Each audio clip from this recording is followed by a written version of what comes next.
Bismillahirrahmanirrahim. Assalamualaikum warahmatullahi wabarakatuh. Waalaikumsalam warahmatullahi wabarakatuh. Alhamdulillahirrabbilalamin. Segala puji bagi Allah yang telah memberikan kita banyak nikmat, iman dan sehat hingga saat ini masih bisa mengikuti kajian kita pada hari ini. Untuk berkahnya acara ini, mari sama-sama kita buka dengan membaca basmalah. Bismillahirrahmanirrahim. Dan bersama kita baca Al-Fatihah. A'udzu billahi minasyaitonir rajim. Bismillahirrahmanirrahim.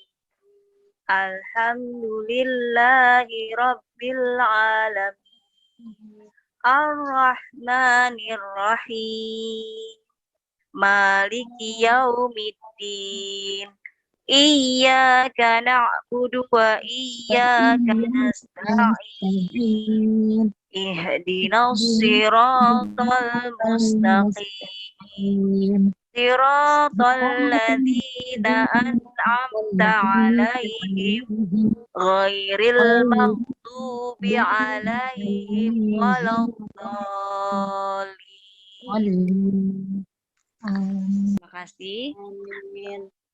Institut Muslimah Indonesia mempersembahkan short course Ramadan Series pekan kedua dengan materi Muslimah dan Quran yang akan dibawakan oleh Ibu Eka Damayanti. Pada hari ini, Jumat 15 April 2022 bertepatan dengan hari ke-13 Ramadan. Acara hari ini kita akan memberikan door prize menarik untuk teman-teman yang nanti akan ditanyakan oleh Ibu pembicara ya. Saya akan membacakan profil dari pembicara kita hari ini, yaitu Ibu Direktur Institut Muslimah Indonesia, Ibu Nur Cahyo Eka Damayanti, lahir di Jakarta 26 Mei, beralamat di Kompleks Pelmi nomor Blok A 3 nomor 3 Kota Depok, status menikah dan dengan 4 anak. Pekerjaan peneliti di salah satu institut riset dan inovasi Indonesia, pendidikannya S2 Material Science di UI. Pengalaman organisasi, founder Yayasan Sani Robani, founder Sahabat Sejati Training Center, Humas Nusantara Innovation Center, pembina di ASN Nation, bidang penguatan wawasan, tim media komunikasi KAKIKU, Direktur Institut Muslimah Indonesia. Berikut tadi adalah profil dari Bu Eka. Untuk acara hari ini saya langsung minta Ibu Eka untuk langsung menyampaikan materinya. Saya persilakan. Baik, terima kasih Bu Hamidah. Assalamualaikum warahmatullahi wabarakatuh. Waalaikumsalam warahmatullahi wabarakatuh. Alhamdulillahirabbil alamin, nahmaduhu wa nasta'inuhu wa nastaghfiruhu wa na'udzubillahi min shururi anfusina wa min sayyiati a'malina may yahdihillahu fala mudilla lahu wa may yudlilhu fala hadiyalah. Asyhadu an la ilaha illallah wahdahu la syarika lahu wa asyhadu anna Muhammadan abduhu wa rasuluhu ya nabiyya ba'da. Allahumma shalli wa sallim wa barik ala sayyidina Muhammadin wa ala alihi wa sahbihi wa sallim. Alhamdulillahirabbil alamin, panjatkan puji syukur kita kepada Allah Subhanahu wa taala. Hari ini ya ibu-ibu kita bisa berkumpul ya dalam kajian short course Ramadan series sesi yang kedua terkait dengan tema yaitu Muslimah dan Al-Qur'an. Tidak terasa kita sudah memasuki hari ke-13 ya ibu. Sudah hampir mendekati pertengahan bulan Ramadan. Mudah-mudahan interaksi Quran kita semakin baik ya dari waktu ke waktu, dan saya juga bisa mengharapkan sekali bahwa nuansa Quran juga senantiasa melekat pada diri ibu-ibu ya, sehingga nantinya kita bisa keluar dari Ramadan kali ini dengan interaksi yang baik dengan Quran dan juga memiliki kedekatan yang khusus kepada Allah ya, dengan kita continue untuk mendekat kepadaku. Sebelum saya sharing terkait dengan materi Muslimah dan Al-Quran, saya akan merimain sedikit lagi ya, kembali terkait dengan aturan main untuk kegiatan kita hari ini, dan juga sampai dengan pekan keempat nanti. mungkin kemarin sudah disampaikan oleh Ibu Arya sebagai tim humas, namun izinkan saya untuk menyampaikan beberapa hal yang juga menjadi insight pada ibu semua atau sobat muslimah semua. Saya izin share dulu ya.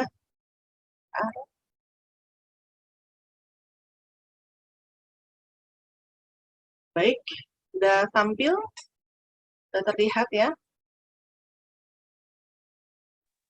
Baik, saya screening sedikit saja bahwa kemarin kita punya misi yang sangat mulia, yaitu muslimah menjadi, kita menjadi part of dari muslimah Indonesia menuju peradaban yang mulia. Dan ada beberapa program-program yang sudah kita canangkan, dan pekan ini selama Ramadan dari tanggal 8 sampai dengan 29 April ini menjadi pekan di mana kita melakukan soft launching ya untuk program-program di, dan kami menawarkan beberapa program terkait dengan kelas kepribadian baik dari level 1 sampai dengan level 3 yang kaitannya dengan peningkatan atau pembentukan karakter unggul muslimah ya. Nanti akan sifatnya berjenjang. Lalu juga ada kelas keterampilan muslimah yang akan kita mulai tahun 2023. Tidak menutup kemungkinan nanti akan ada program-program ini modifikasi ya dalam hal misalnya kebutuhan muslimah untuk persiapan pernikahan atau kebutuhan kelas muslimah untuk menjadi seorang ibu, nanti kita bisa akomodir juga. Karena kemarin ada beberapa masukan juga dari peserta dan juga dari pihak-pihak luar bahwa mereka juga membutuhkan kelas-kelas khusus kaitannya dengan persiapan pernikahan dan juga persiapan menjadi seorang ibu. Baik jadi ibu maupun seorang istri. Dan semua program yang kami tawarkan ini gratis ya, dan bersertifikat. Namun memang ada beberapa ketentuan yang harus disepakati bagi siapapun yang ingin bergabung dalam program tersebut. Beberapa silabus sudah kami susun, nanti akan kami perkaya terus-menerus agar menjadi sesuatu yang silabus yang menjadi kebutuhan dari muslimah kita. Dan harapannya adalah nanti akan menyokong kepada terbentuknya atau terrealisasinya visi dan misi kita bersama. Dan kegiatan selama Ramadan ini, yaitu kuliah menjadi muslimah hebat, merupakan bagian yang tidak terlepas dari program untuk membentuk sikap tersebut. Ya. Sehingga kita ingin sekali sobat muslimah bisa bergabung terus ya, komitmen sampai dengan tanggal 29, masih ada 2 lagi kegiatan kita, yaitu muslimah dan keluarga, serta muslimah dan masyarakat, yang nantinya di setiap sesi ini kita harapkan sekali para sobat muslimah ini mengirimkan evaluasi kepada kita untuk jadi bahan masukan kita ke depannya. Namun tidak lupa bahwa di akhir sesi nanti kami berharap sobat muslimah bisa membuat sebuah tulisan dalam Word ya, mungkin bisa diberikan dalam hal minimal 1 halaman. Temanya adalah kaitannya dengan muslimah hebat menurut pandanganku dan strategi mencapainya. Dan harapannya adalah tulisan ini nantinya bisa menjadi suatu reminder kita bersama dan juga menjadi suatu trigger bagi sobat muslimah untuk bisa mengembangkan potensi dirinya sampai dengan ke arah yang dan kami akan mencoba mengemas tulisan-tulisan yang dibuat oleh muslimah ini menjadi sebuah buku yang menarik ya, kumpulan-kumpulan tulisan dari sobat muslimah, sehingga nantinya ketika kita mungkin pada satu masa ingin melihat lagi tulisan-tulisan tersebut, itu bisa menjadi sarana untuk trigger kita bersama.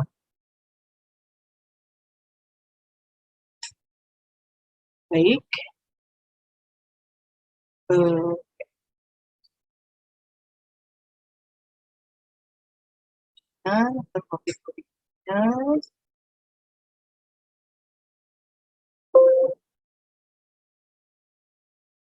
Ya. Nah, sesi kali ini, sesi yang kedua adalah kita bicara terkait dengan wanita dengan Al-Quran. Ya. Masya Allah ini luar biasa wanita dengan Al-Quran.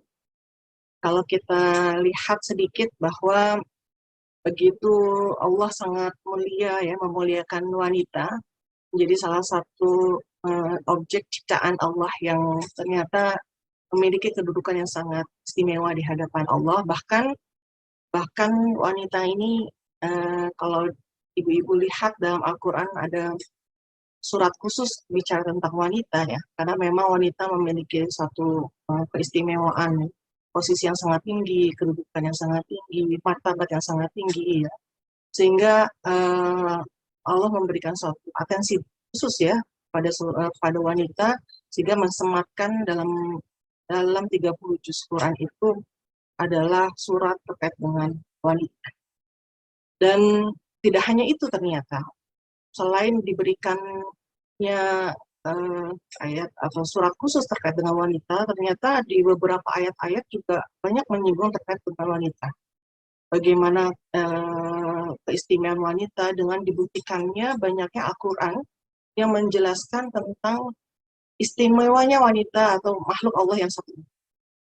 Jadi baik itu bicara terkait dengan haknya wanita, perannya wanita di berbagai macam bidang, di bidang politik, di bidang sosial, di bidang keluarga dan lain sebagainya gitu ya, maupun gambaran-gambaran sosok-sosok wanita yang menjadi suatu ibroh atau pelajaran bagi kita semua. Dan ada beberapa surat ya, An-Nisa, Al-Imran, Al-Mujadalah, An-Nahl, dan Al-Ahzab itu juga banyak mengulas tentang terkait dengan wanita. Dan Al-Quran sendiri ternyata juga memberikan identifikasi dengan memberikan gambaran-gambaran terkait dengan wanita-wanita yang memiliki kategori baik dan juga buruk. Kenapa sampai Al-Quran harus memberikan gambaran seperti itu? Karena ternyata gambaran terhadap wanita-wanita dengan kategori baik dan buruk ini diharapkan menggantinya menjadi suatu pelajaran atau hikmah bersama ya, agar kita bisa mawas diri gitu, untuk tidak menirunya gitu, atau bahkan menirunya yang baik. Dan juga menjadi suatu inspirasi agar wanita-wanita itu mengikuti jejak-jejak wanita-wanita baik terdahulu. Nah, dalam Al-Quran ya, kalau kita teliti lebih jauh, ada dua kelompok wanita yang disebutkan dalam Al-Quran, yaitu wanita yang hidup sebelum zaman Rasulullah dan juga wanita yang hidup pada saat zaman Rasulullah. Ibu tentu ingat bagaimana Bunda Aisyah ya, Bunda Zainab, Bunda Kaulah, lalu istri Abu Lahab gitu. Itu orang-orang yang hadir pada saat zaman Rasulullah. Sebelum Rasulullah hadir ada beberapa tokoh-tokoh wanita atau kategori-kategori wanita yang juga digambarkan dalam Al-Quran, seperti Siti Hawa, istrinya Nabi Nuh, ya, istrinya Nabi Lut, juga istri Ibrahim bahkan disebutkan 2 kali, baik itu yang terkait dengan Siti Sarah maupun Siti Hajar. Juga ketika Quran berbicara terkait dengan Zulaikha ya, juga istri Imran, ya, istri Fir'aun juga ini menjadi suatu pelajaran yang sangat berharga. Ibunda Musa, seorang saudara dan juga ada beberapa saudara perempuan Musa dan perempuan-perempuan yang bertemu dengan Musa, pemimpin negeri Saba atau Balkis.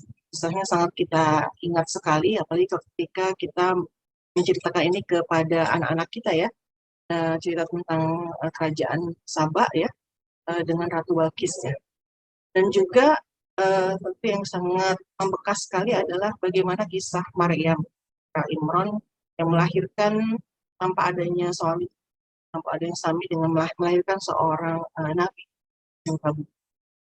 Jadi ada beberapa kelompok yang kalau kita jabarkan atau kita bagi menjadi zaman, maka itu adalah zaman-zaman wanita-wanita yang hadir dalam Al-Quran sebelum zaman Rasulullah dengan zaman ketika Rasulullah itu sudah ada di. Dan kenapa wanita-wanita ini disebut ya oleh Rasulullah, oleh Allah? Karena mereka tentunya punya ya banyak pelajaran yang bisa kita ambil ya, yang bisa kita telaah dan bisa menjadi suatu pembelajaran bagi kita, bagi para muslimah. Sama misalnya ketika bicara misalnya ketika zaman Rasulullah itu ada penumpang yang menggugat Rasulullah ya, kalau dengan kisah Kaulah bin Salabah. Juga misalnya wanita yang apa namanya menentang suaminya ya, itu dengan kisahnya Nabi Nuh dan Nabi Lut. Juga ada beberapa kegigihan seorang wanita pejuang seperti istri Fir'aun dengan Asiyah ya.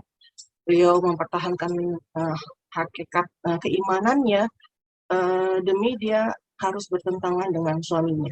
Nah, itu adalah suatu kisah-kisah yang bisa menjadi suatu pembelajaran bagi kita semua.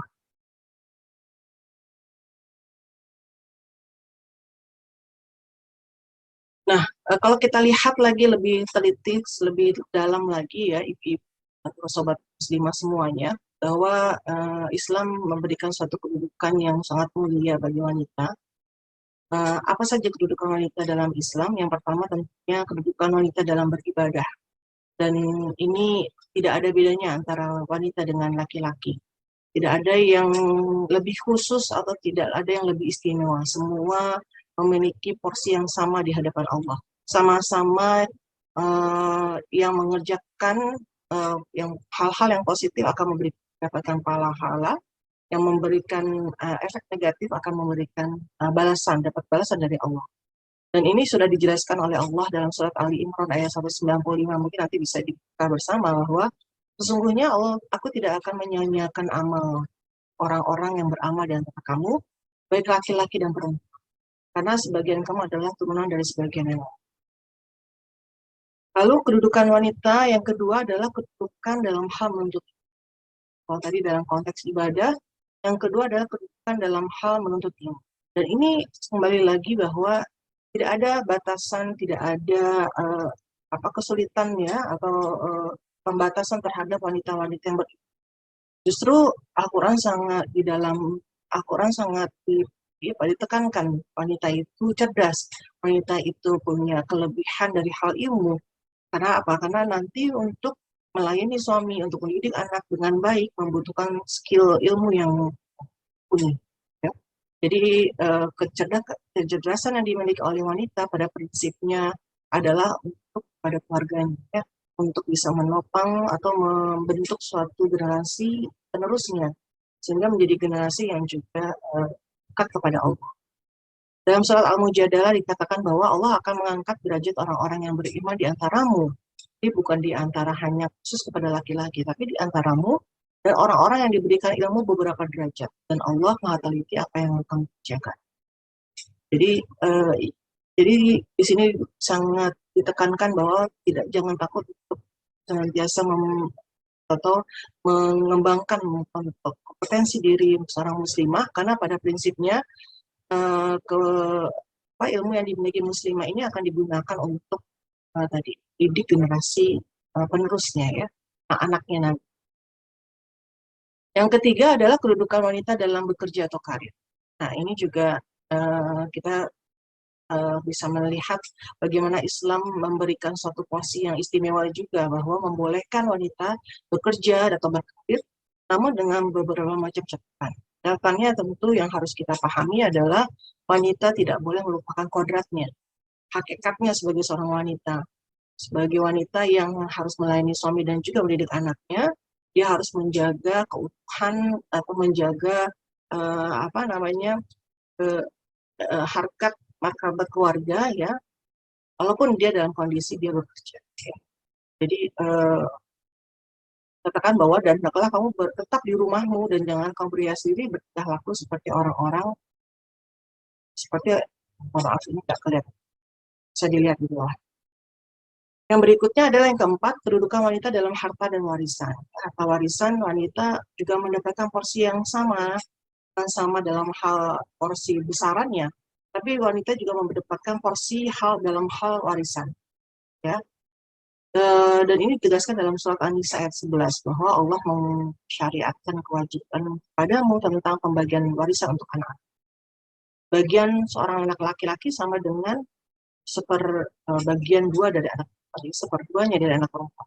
Dan jika anak itu semuanya perempuan yang jumlahnya lebih daripada 2, maka bagian dari mereka adalah 2/3 dari harta yang. Jadi setiap wanita ternyata punya porsinya masing-masing ya dalam aku. Kedudukan wanita yang lain adalah kedudukan wanita sebagai penopang laki-laki. Penopang itu berarti adalah eh, di mana yang menjadi tokoh utama adalah laki-laki. Tapi wanita itu akan memberikan support yang luar biasa dalam hal membela atau memberikan dukungan yang sempurna dalam hal hubungan dengan laki. Sama ketika hubungan dalam hal konteks agama ya, membela fitrah keperempuannya dan juga membela dalam konteks memberikan dukungan penuh terhadap karir-karir yang dibangun oleh laki. Nah, dikatakan dalam surat At-Taubah ayat 71, dan orang-orang yang beriman, laki-laki dan perempuan, sebagian dari mereka adalah penolong bagi sebagian yang lain. Jadi, konteks tolong-menolong ini tidak hanya melulu pada satu sisi saja, satu gender, tapi juga menyangkut dua sisi, yaitu pria dan wanita. Di mana ketika ada satu atau misalnya ada bagian dari pihak wanita yang dilemahkan, maka pria yang membela. Sebaliknya. Jadi wanita pun berlaku mukminun ya, mukminah yang turut membela saudara-saudaranya. Ketika misalnya ada laki-laki atau yang mungkin yang juga diserang karena ini mempertahankan. Kedudukan wanita yang lain adalah dalam hal keluarga. Yang paling penting ibu-ibu, sobat muslimah yang lain, dalam Islam tidak boleh ada pembedaan antara anak laki-laki dengan perempuan. Tidak sama dengan zaman-zaman terdahulu yang membedakan antara laki-laki dan perempuan. Justru sekarang kedudukan wanita dengan adanya Islam datang, porsi wanita itu memberikan sesuatu yang sangat istimewa ya, memberikan kemuliaan terhadap putri-putri atau wanita-wanita yang dilahirkan di tengah keluarga kita. Dan tidak boleh adanya penolakan tersangka terhadap kelahiran bayi perempuan ya. Tersangka itu dalam konteks adalah bahwa berpikiran bayi yang perempuan yang lahir itu adalah martabatnya lebih rendah. Nah, ini seperti waktu zaman Daud dan Nabi istrinya Imran ya, bagaimana mereka melihat perempuan itu menjadi suatu bencana bagi keluarga mereka. Tapi di Islam, dengan kehadiran Islam mematahkan dogma seperti itu, bahwa memang perempuan memiliki porsi yang sangat istimewa. Bahkan dia adalah menjadi suatu penerus ya, yang melahirkan generasi-generasi terbaik. Kedudukan yang lain yaitu adalah kedudukan wanita di akhirat. Ya, ini insya Allah ibu kita tahu selalu teringat oleh kita semua bahwa pada hakikatnya di kaki wanita ini ada surga ya, yang dimana surga itu tidak dimiliki oleh laki-laki. Kedudukan wanita yang sangat mulia sampai kaum laki-laki diminta untuk memberikan suatu perhatian yang penting, memberikan kebajikan gitu, terhadap memberikan suatu perhatian dan atensinya untuk wanita. Karena memang wanita di kaki wanita inilah ada surga ya. Nah, ada surga yang akan membawa atau mengarahkan kepada kebaikan. Lalu sekarang kita melihat bagaimana Al-Quran begitu menggambarkan gambaran wanita dalam dalam bagaimana kita melihat Al-Quran secara dalam, bagaimana Al-Quran menelisik terkait dengan tipe wanita menurut Al-Quran. Ternyata di Al-Quran itu disinggung ada beberapa tipe wanita. Itu ada tipe wanita yang pejuang, ada tipe wanita yang senantiasa menjaga kesuciannya, ada tipe wanita atau tipe yang sifatnya adalah penghasut dan tukang fitnah, serta mungkin biang gosip. Ada juga tipe penggoda dan tipe pengkhianat, serta ingkar. Kalau kita lihat gambaran tipe wanita dalam Al-Quran ini, sebenarnya juga merupakan gambaran gambaran common ya yang terjadi pada saat sekarang ya. Dan tipikal yang digambarkan dalam Al-Quran itu memberikan suatu representasi bukan hanya terjadi pada zaman dahulu, tapi juga zaman sekarang, bahkan zaman yang masa-masa yang akan. Dan dengan adanya pembagian tipe-tipe atau gambaran terkait dengan tipe-tipe wanita seperti ini, akhirnya membuat kita untuk belajar banyak hal, untuk kita mengambil ibrohnya dan mengambil hikmahnya untuk tidak mengikuti tipe-tipe yang memang menjerumuskan kita.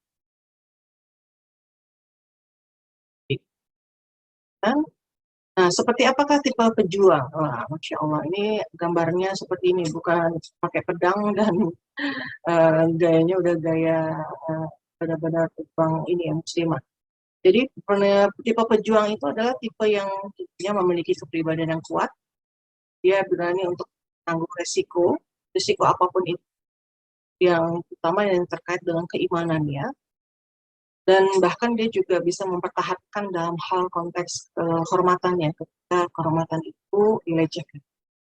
Dan kita bisa melihat kisah bagaimana seorang tipe pejuang itu ada dalam Siti Asiyah, seorang istri dari Fir'aun yang kita kenal dengan ini ya luar biasanya ya, sahnya bagaimana Asiyah mempertahankan martabatnya, keimanannya, menghadapi suami yang seperti itu ya. Dalam cengkraman Fir'aun, dia mencoba menjaga akidahnya, menjaga harga dirinya sebagai seorang muslimah, dan juga dia tetapi dalam konteks seperti itu dia tetap menjaga Fir'aun juga, menjaga kehormatan dia dan juga menjaga ketaatannya. Ketaatan bukan dalam konteks akidah, tapi juga dalam konteks untuk menjaga hubungannya dia sebagai seorang suami. Karena bagaimanapun juga Fir'aun adalah suami. Tapi dalam konteks dia dalam hal konteks keimanan, dia jaga itu, dia perjuangkan kepribadiannya menjadi suatu pribadi yang kuat ya, tidak tercampuri dengan tipu daya Fir'aun. Dan kisah dari Asiyah ini diabadikan oleh Allah ya, dalam doanya, yaitu dalam surat Al-Tahrim ayat 11. Dan Allah menjadikan perempuan Fir'aun teladan bagi orang-orang. Dan ia berdoa, ya Tuhanku, bangunkanlah untukku sebuah rumah di sisimu dalam surga, dan selamatkanlah aku dari Fir'aun dan perbuatannya. Dan selamatkanlah aku dari kaum yang zalim. Jadi ini adalah doa yang terus-menerus dilakukan oleh Asiyah ketika dia menghadapi Fir'aun. Mungkin dari sini kita bisa banyak belajar ya ibu dan sobat muslimah, bahwa di tengah dramanya dia harus menghadapi Fir'aun, tapi dia terus-menerus berdoa kepada Allah untuk bisa diberikan jalan keluar. Mungkin juga kita bisa membayangkan kalau anggota keluarga kita atau mungkin suami pasangan kita tidak support kepada kita, maka kita bisa meluangkan kekuatan ya, kekuatan dan kesabaran dari segala macam perbuatan pasangan kita ya, dan kita dijauhkan dari orang-orang yang laku zalim seperti yang dilakukan oleh Asiyah. Tipe yang kedua ini adalah tipe yang menjaga kesucian. Tipe ini diwakili oleh Maryam bin Imran. Jadi kalau kita lihat kisahnya bagaimana Bunda Maryam mencoba mengisi hari-harinya dengan ketaatan kepada Allah. Bahkan dia beruzlah, seringkali beruzlah ya di di masjid untuk itu tadi menjaga kesucian dirinya gitu. Sampai-sampai kisahnya itu disebutkan dalam surat khusus ya, surat Maryam. Bagaimana akan ada bagi seorang laki-laki sedang tidak pernah seorang manusia pun menyentuh, bukan pula seorang pezina. Jadi saking sangat jaga dirinya ya terhadap lawan jenis ya, kisah Maryam ini menjadi suatu inspirasi juga bagi kita. Ternyata ketika Allah berkehendak pada setiap makhluknya, bahkan ketika Allah berkehendak untuk memberikan amanah itu kepada Maryam pun sambil Maryam pun akhirnya juga mengikuti atau memasrahkan dirinya dengan kekuasaan Allah. Jadi, segala sesuatu adalah keutamaan dari Allah. Allah lah yang mengatur Maryam sehingga dia akhirnya memiliki seorang putra tanpa harus dalam proses pernikahan ya. Karena itu tadi, karena keistimewaan yang diberikan oleh Maryam. Ketika Allah berkehendak, maka akan sangat mungkin bagi Allah untuk menjadikan itu terjadi. Karena keutamaan ini adalah hanya sehingga itu pula yang Allah berikan kepada Maryam keutamaan itu yang Allah berikan kepada Maryam dengan menyematkan Maryam dalam salah satu surat yang ada dalam. Bagaimana kisahnya Maryam untuk mengasuh ya. Kita bisa bayangkan bagaimana Maryam waktu itu. Nah, gitu ya, dengan kaumnya pada saat itu, ketika dia harus membesarkan Isa putra Maryam, namun dengan kekuatan karakter yang dimiliki oleh Maryam, maka dia keluar menjadi seorang pemimpin. Tentunya kekuatan karakter itu bisa terbentuk karena tempaan yang Allah, karena keyakinan penuh bahwa Allah akan senantiasa bersama dengan dia, dan juga keyakinan penuh bahwa dia taat kepada Allah, taat dengan segala macam yang Allah perintahkan, sehingga Maryam memiliki keistimewaan yang luar biasa di hati. Dan keistimewaan ini kan bicara bukan hanya terlihat dari kecantikannya, tapi bagaimana dia, jadi taatan dia kepada Allah dalam hal menjaga kesuciannya dan juga ketaatan menerima perintah dari.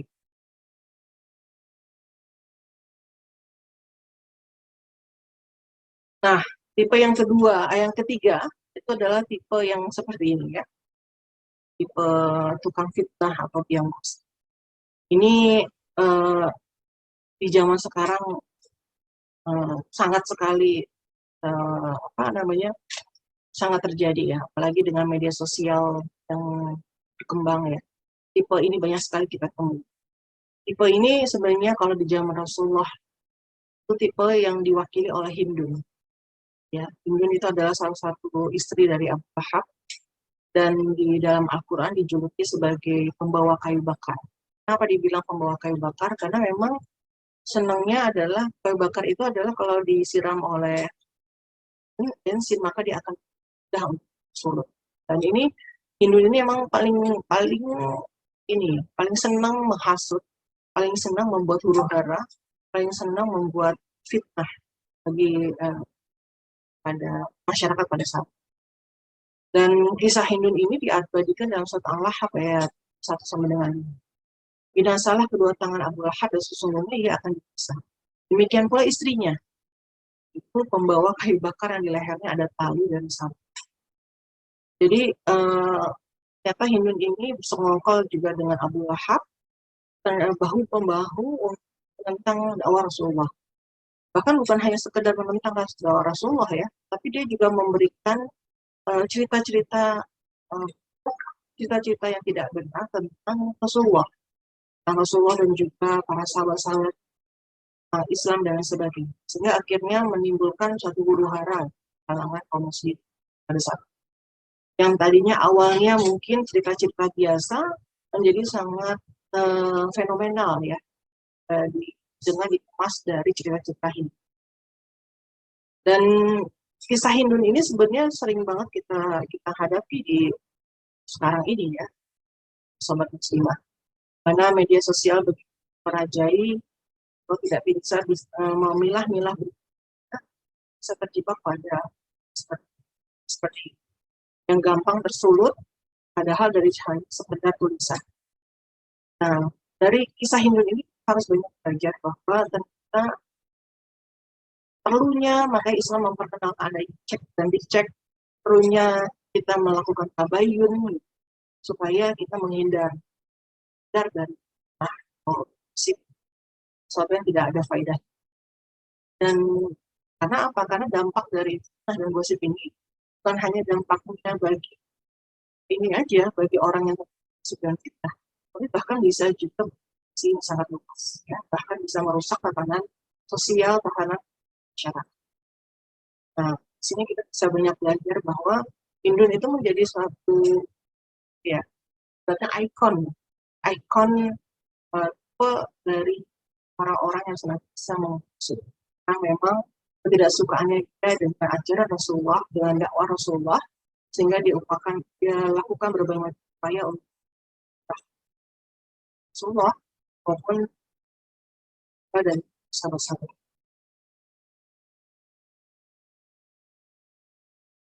Nah, tipe yang berikutnya adalah tipe penggoda ya. Tipe penggoda. Tipe ini digambarkan oleh Quran melalui peran Zulaiha. Ini Zulaiha sebelum disebut memahami tentang ajaran agama Islam.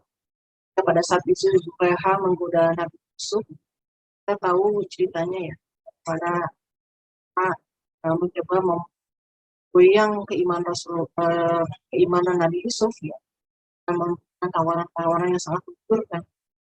Tapi ternyata Nabi Yusuf bisa mempertahankan hati. Dan pertolongan Zulekha ini juga diabadikan dalam Al-Quran dalam surat Yusuf. Dan wanita Zulekha yang Yusuf tinggal di rumahnya menggoda Yusuf untuk menunjukkan dirinya padanya. Dan dia menutup saya berkata, marilah ke sini. Yusuf berkata, aku berhitung kepada Allah, sungguh Tuanku, sungguhnya orang-orang zalim tidak akan. Jadi ini juga gambaran sekarang ya, sobat muslimah, di mana dunia ini tidak pernah bisa aman terkait bekal wanita yang seperti wanita yang senantiasa menggoda wanita, baik itu menggoda lawan jenis maupun juga menggoda tangga yang sudah dibangun secara apik, yang dibangun dalam bingkai perjanjian kepada Allah. Dan ternyata tadi dimulai dari kisah Zulekha, sehingga kita bisa ibrah kepada kita supaya kita terhindar dari fenomena bekal di bekal penghidupan.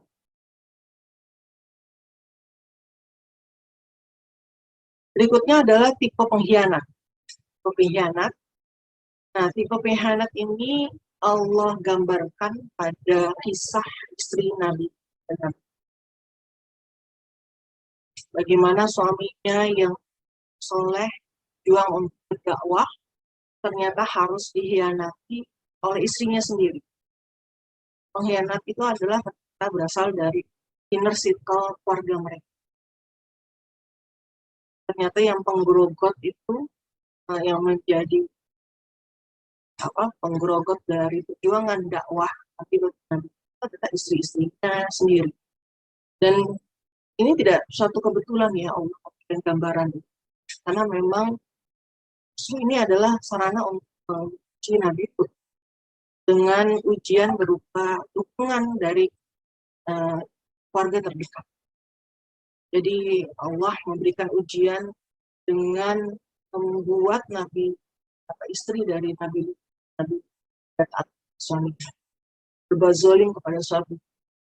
Dan ini kisah ini sangat berbeda dengan Fir'aun. Kalau yang Fir'aun itu adalah suaminya yang tidak taat ya, istrinya yang taat. Nabi Lut dan Nabi Nuh ini berbeda. Justru istri-istrinya yang tidak.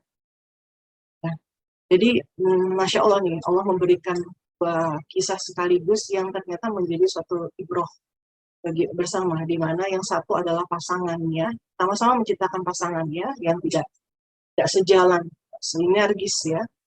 Nah, baik itu sebagai kowam atau sebagai pemimpin maupun sebagai di sini diberikan gambarannya. Dan luar biasanya adalah pada saat yang bersamaan ternyata Allah juga mengecam orang-orang atau perempuan-perempuan yang berkhianat kepada suami. Kalau tadi suami yang berkhianat kepada istrinya, tapi yang kisah Nabi Lut dan Nabi Nuh ini, bagaimana Allah memberikan kecaman terhadap wanita yang berkhianat kepada suami. Dan difirmankan Allah membuat istri Nabi Nuh dan istri Nabi Lut itu perumpamaan bagi orang-orang kafir. Keduanya berada dalam pengawasan dari dua orang yang soleh di antara hamba-hamba. Lalu kedua istri ini berkhianat kepada kedua suaminya, maka kedua suaminya itu tiada dapat bisa membantu mereka siksa Allah. Dan dikatakan kepada keduanya, masuklah kepada neraka bersama orang-orang yang masuk. Surat Al-Kahfi ayat 10. Jadi ini luar biasanya ya kisah ini. Dan tidak ada yang sesuatu yang sifatnya kebetulan Allah berikan satu gambaran. Nah, kenapa tidak hanya Fir'aun saja yang jadikan gambaran gitu? Ceritanya Nabi Dula dan Nabi. Ini karena supaya mendapat pembanding ya. Pembanding bagaimana kita mensikapi. Ketika misalnya pasangan kita yang menjadi qawam itu, yang harusnya menjadi qawam atau pembimbing kita itu adalah berkhianat kepada Allah, gitu. Maka Allah memberikan jalan keluar dengan lihat kisah dari Fir'aun. Nah, begitu juga misalnya ada bapak-bapak yang menghadapi istri yang tidak taat ya padanya, gitu.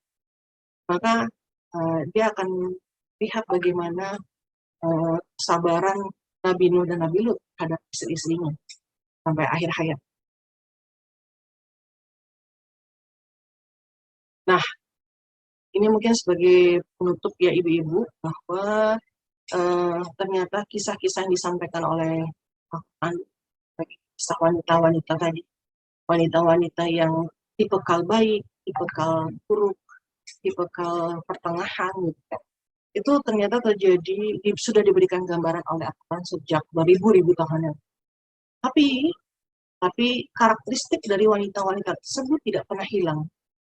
Karakteristik itu akan terus ada, bahkan sampai sekarang, sampai kita hidup begini. Sampai nanti kita meninggal pun akan muncul kisah-kisah wanita seperti dengan gambaran yang diberikan oleh Allah. Nah, gambaran pejuang, tipe pejuang dengan kekuatan imannya di zaman 100 sampai 200 tahun yang kemudian juga kita lihat orang-orang yang seperti itu. Ada wanita soleh yang teguh dengan ibadah dan konsisten dengan kesuciannya, gitu. Namun ada juga wanita-wanita yang penghasut, penggoda, pengkhianat. Nah, kita semua ini Allah berikan gambaran agar kita bisa memilih. Kita mau ada di titik yang seperti itu. Kita bebas memilih. Karena memang kita lah yang menjalani peran itu. Kalau bilang ingin atau wanita kita ingin memilih menjadi tipe pertama dan kedua, maka tentunya kebahagiaan dan kemudian akan kita. Namun jika kita memilih tipe ketiga maupun tipe yang terakhir, maka kita bisa rasakan nanti kesengsaraan. Walaupun mungkin tidak di dunia, akhirat nanti Allah akan berikan kesengsaraan terhadap orang-orang yang memilih dua dan seterusnya. Nah, namun satu hal yang harus kita sama-sama pahami bahwa kisah-kisah ini akan senantiasa terulang ya, akan menjadi suatu gambaran utuh, menjadi pelajaran yang utuh bagi semua, bagi seorang muslimah, untuk kita bisa menata diri, karakter apa yang mau kita bangun terhadap diri kita. Tentunya kita berharap dengan adanya forum kuliah menjadi muslimah hebat ini menjadi muslimah yang memang seutuhnya hebat. Hebat bukan hanya sekedar ketinggian kafaah keilmuannya, tapi juga ketinggian dalam hal kedekatan dia kepada Tuhan. Dan kita berharap bersama bahwa kita semua yang hadir dalam forum ini menjadi orang-orang yang dikisahkan dalam Al-Quran dalam tipe yang pertama. Orang-orang yang berjuang dalam hal menjaga kekokohan keimanan, juga teguh dalam hal konsistensi ibadah, dan dalam hal menjaga kesucian diri. Dan di akhir dalam surat An-Nur ayat 34, katakan bahwa dan sesungguhnya kami telah menurunkan kepada kamu ayat-ayat yang memberi keterangan dan contoh-contoh dari orang-orang dahulu sebelum kamu dan pelajaran bagi orang-orang yang. Mudah-mudahan kisah tadi muslimah wanita dengan suatu inspirasi kita bersama, dan itu kita bisa menata diri kita menjadi muslimah yang oleh Wallahu a'lam bishawab. Assalamualaikum warahmatullahi wabarakatuh. Silakan Bu MC. Waalaikumsalam warahmatullahi wabarakatuh. Terima kasih Bu Eka atas paparannya. Kita akan masuk ke sesi berikutnya, yaitu tanya jawab. Bagi sobat muslimah yang ada pertanyaan, silakan diajukan atau mau raise hand, atau silakan dibuka, di-unmute sendiri mikrofonnya, silakan diajukan pertanyaannya. Ya, Assalamualaikum. Waalaikumsalam warahmatullahi wabarakatuh. Ya, mau nanya. Minta tolong disebut namanya Ibu Iir ya? Iya, Iir. Assalamualaikum Ustazah. Ini mau nanya ketidaktahuan itu sih sedikit. Seandainya nih kita sih bekerja, istilahnya ada rezeki lah dikit gitu. Cuman maksudnya ada saudara, ada tetangga, ada masjid gitu. Mana yang lebih didahulukan? Misalnya tetangga kan kita tahu gitu, karena dekat kelihatan. Kalau saudara kan istilahnya jauh, jadi nggak kelihatan gitu. Maksudnya, padahal mungkin kebutuhan saudara pun lebih banyak gitu juga. Atau gimana cara membaginya? Atau disamain aja gitu. Apa emang sesuai kebutuhan, walaupun sedikit-sedikit tapi rata gitu. Atau kita udahlah katanya lebih baik ke saudara, ya udah saudara aja gitu, yang masjid sama tetangga belakangan gitu, atau bagaimana menurut di Islamnya gitu Bu Ustazah. Terima kasih. Wassalamualaikum warahmatullahi wabarakatuh. Waalaikumsalam warahmatullahi wabarakatuh. Silakan Bu. Langsung dijawab atau dikumpulin dulu, Bu Hamidah? Langsung dijawab aja Bu. Oh, langsung dijawab aja. Baik, Bu Iir ya tadi ya? Iya Bu Ustazah. Masya Allah, Bu Ir, makasih banyak ya atas ininya, sharingnya.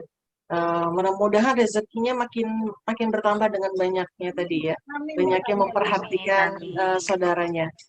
Ya Ibu, terkait dengan tadi pertanyaan Ibu, mana yang lebih utama ya, ke apa namanya, ke keluarga atau kepada tangga, maka sebenarnya kembali lagi kepada ininya ya, apa namanya, dikatakan bahwa sebenarnya sebaik-baiknya kita adalah yang paling royal kepada keluarga kita sendiri. Ini juga perlu suatu pengingat kita sendiri, bahwa orang yang dekat kepada keluarga itu adalah baik, paling apa namanya, paling ini ya, paling dekat dengan keluarga itu adalah paling istimewa di hadapan Allah.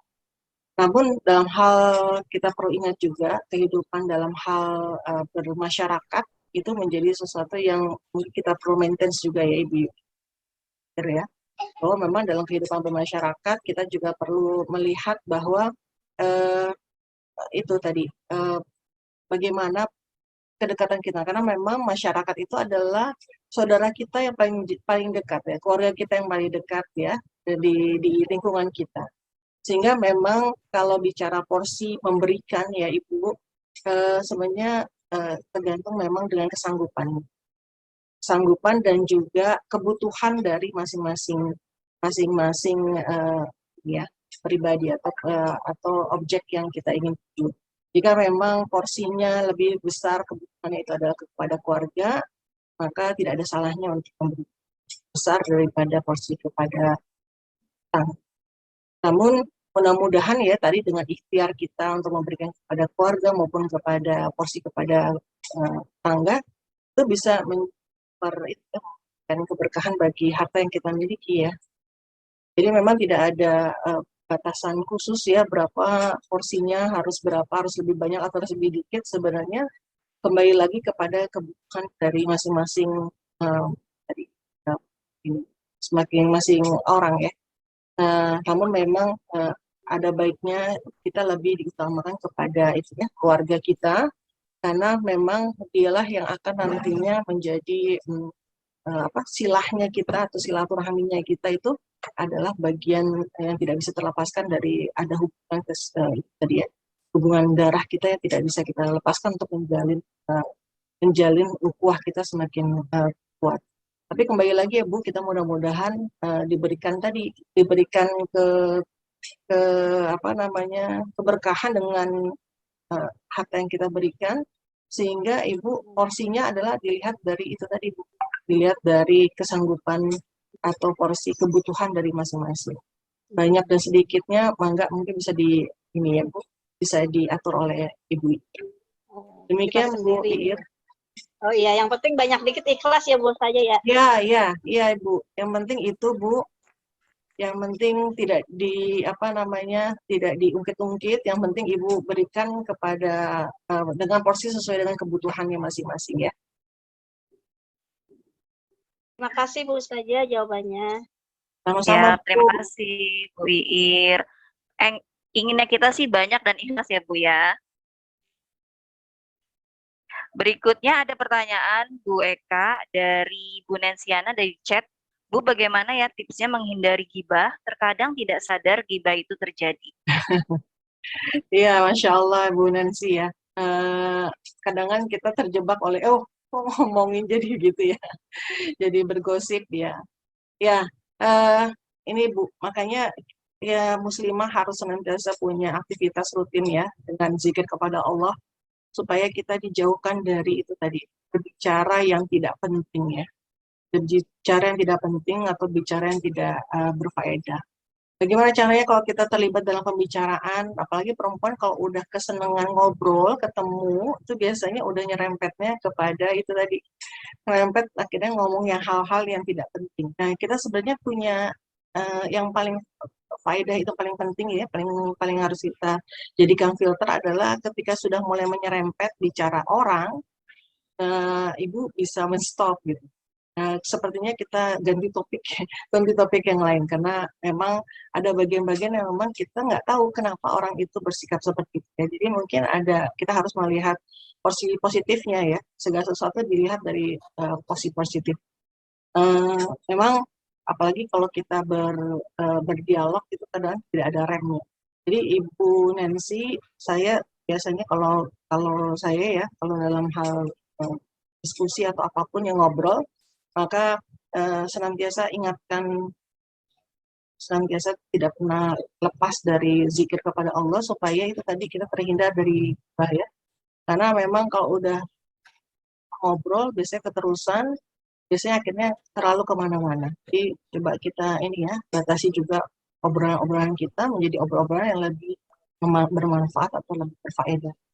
Mungkin begitu ya Bu tipsnya ya Bu Nancy ya, mudah-mudahan bisa dipraktekkan karena memang muslimah itu tidak bisa, sulit sekali ya terhindar selain kita sendiri yang punya itu tadi tameng sendiri ya supaya kita Ya, Bu. sadar diri.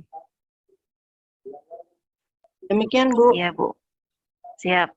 Sudah cukup ya, Bu Nansiana? Cukup, Bu. Terima kasih, Bu. Oke. Berikutnya dari Bu Siti Mariam, tidak jauh dari gosip, tapi ini dalam organisasi di chat Bermuka itu dua ya. saya bacakan ya.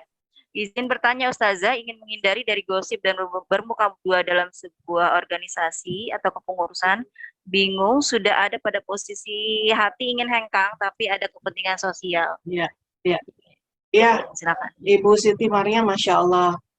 Mudah-mudahan Allah senantiasa jaga hati Ibu Siti Mariam ya untuk istiqomah walaupun misalnya kondisi lingkungan tidak mendukung ya, tidak mendukung tadi misalnya ada yang lingkungannya penuh dengan gosip, lingkungannya penuh dengan orang-orang yang bermuka dua gitu ya, tidak bisa ditutupi itu ya Bu, dalam apalagi dalam organisasi kepengurusan, dalam hal kita bekerja ada aja orang-orang yang seperti ini.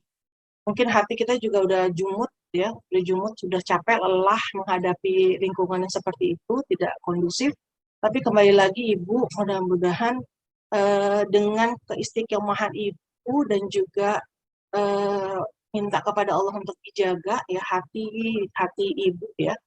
Mudah-mudahan dengan adanya Ibu di situ justru ini ya, bisa mewarnai situasi yang ada. Jadi tetap terus membawa karakter positif yang ada dalam diri. Sehingga orang juga akan melihat bahwa kalau ada Ibu Siti ini nih, kita nggak boleh macam-macam, nggak boleh ngomong yang aneh-aneh misalnya. Jadi terus kembangkan sikap positif dalam organisasi, walaupun misalnya sekeliling kita tidak menunjukkan hal tersebut ya. Terus tadi terkait dengan yang bermuka dua, dalam apapun dalam konteks kita berinteraksi sosial, jangan lupa kita perbanyak ini ya, menguatkan hubungan kita kepada Allah ya. Makanya kalau sebelum pergi kerja, sebelum pergi beraktivitas, selalu dahulukan dengan doa-doa supaya kita dihadapkan oleh lingkungan yang juga positif. Kalau ternyata bagaimana kalau kita ternyata nggak nggak bisa menghindar, ternyata lingkungannya negatif. Mungkin dengan adanya ibu di situ, kita ambil positifnya dengan adanya ibu di situ, mungkin diminta oleh Allah untuk mewarnai lingkungan yang ada. Jadi tidak ada sesuatu yang sifatnya kebetulan, bisa jadi mungkin dengan adanya ibu di situ, diminta ibu untuk mewarnai lingkungan yang ada di situ. Jadi tetap ini tetap berprasangka baik kepada Allah, tetap juga menjaga karakter positif yang ada dalam diri, sehingga ibu bisa memberikan warna bagi lingkungan tersebut, sosial. Ya, walaupun mungkin waktunya cukup panjang ya Bu, bisa bertahan ya, tapi insya Allah kalau ibu sabar, seperti kesabaran tadi Asiyah menghadapi suaminya, kesabaran Nabi Nuh dan Nabi Lut menghadapi istri-istrinya, kebayangkan Bu, Nabi Lut seperti apa, Nabi Nuh seperti apa gitu rumah tangganya, istrinya ngebangkang mulu setiap hari gitu. Atau Bunda Asiyah menghadapi suami yang begitu ngeyel gitu ya. Tapi beliau tetap bersabar, tetap melayani suaminya dengan sebaik-baiknya gitu, walaupun misalnya tadi hatinya penuh dengan kegunahan, tapi dia serahkan kepada Allah untuk menyelesaikan ininya ya, dengan caranya Allah. Mudah-mudahan menjawab ya Bu Siti Mariam ya. Terima kasih Bu Eka. Sepertinya cukup pertanyaannya. Apakah sudah cukup ya Ibu-Ibu ya? Kita lanjut ke agenda berikutnya. Ada titipan hadiah door prize untuk Ibu-Ibu nih, tapi dengan syarat. Karena temanya adalah Muslimah dan Quran, pertanyaannya adalah sudah berapa banyak interaksi kita dengan Quran? Ada ibu-ibu yang sudah khatam 1 kali pada hari ke-13 ini? Siapa yang sudah khatam 1 kali?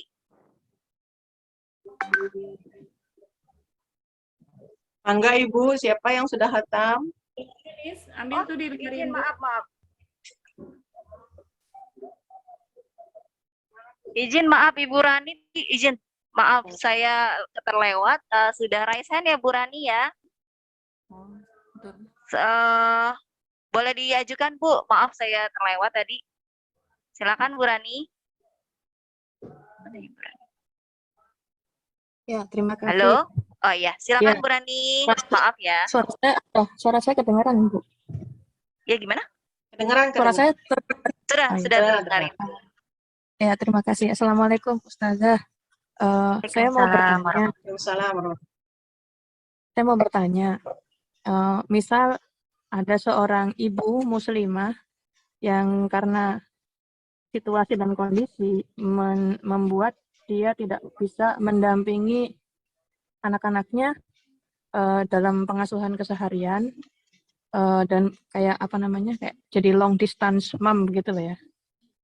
Nah itu bagaimana sebaiknya si ibu ini supaya bisa tetap mendapatkan